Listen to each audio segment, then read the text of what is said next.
आदरणीय प्रधानमंत्री श्री नरेंद्र मोदी जी, मैं राष्ट्रीय लोक गायिका मान्या पांडे आपको सादर प्रणाम करती हूँ और आपसे हिंदी भाषा को लेकर एक निवेदन करना चाहती हूँ।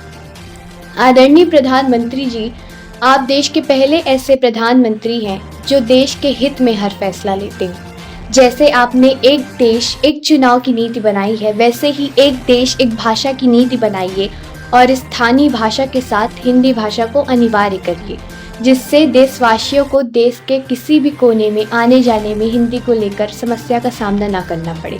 आदरणीय प्रधानमंत्री जी, मैं कक्षा 10वीं की छात्रा हूँ और आपने मेरा प्रोग्राम 2023 में रीवा मध्य प्रदेश में 11 मिनट खड़े होकर देखा था, जो कि मेरे लिए सौभाग्य की बात थी।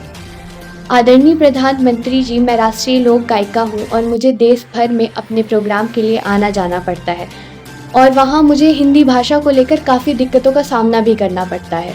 मैं दक्षिण भारत में तमिलनाडु, आंध्र प्रदेश, कर्नाटका, उड़ीसा और पश्चिम बंगाल की यात्रा कर चुकी हूँ, जहाँ मुझे हिंदी भाषा को लेकर काफ़ी दिक्कतों का सामना करना पड़ा। वहाँ के लोग हिंदी भाषा को घृणा की दृष्टि से देखते हैं, जिसको देखकर मुझे काफ़ी दुख होता है।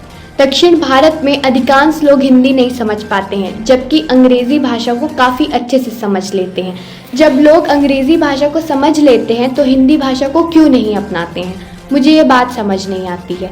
मैं सभी स्थानीय भाषाओं का सम्मान करती हूँ और सभी को अपनी मातृभाषा बोलने का पूरा अधिकार है और सभी को अपनी मातृभाषा से काफ़ी लगाव होता है। फिर भी मैं अपनी मातृभाषा हिंदी का इस प्रकार से अपमान सहन नहीं कर पाती हूँ।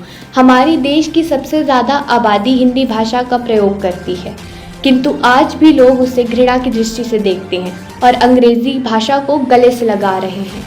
जिस प्रकार हम दक्षिण भारत व अन्य प्रांतों की यात्रा के दौरान आम जनता को बोली भाषा को लेकर दिक्कतें होती हैं, उसी प्रकार जब दक्षिण भारत के लोग अन्य प्रांतों में आते जाते हैं तो उन्हें भी बोली भाषा को लेकर काफ़ी दिक्कतें होती हैं। आदरणीय प्रधानमंत्री जी, हम अपने ही देश में रहकर पराया महसूस करने लगते हैं और अपमानित होते हैं। प्रधानमंत्री जी, मेरा आपसे विनम्र अनुरोध है कि आप एक देश एक भाषा की नीति बनाइए और हिंदी भाषा को स्थानीय भाषा के साथ अनिवार्य करिए और देश भर में जितने भी शासकीय कार्यालयों में कामकाज होते हैं वो हिंदी भाषा में कराए जाएं। यही मेरी आपसे प्रार्थना और निवेदन है।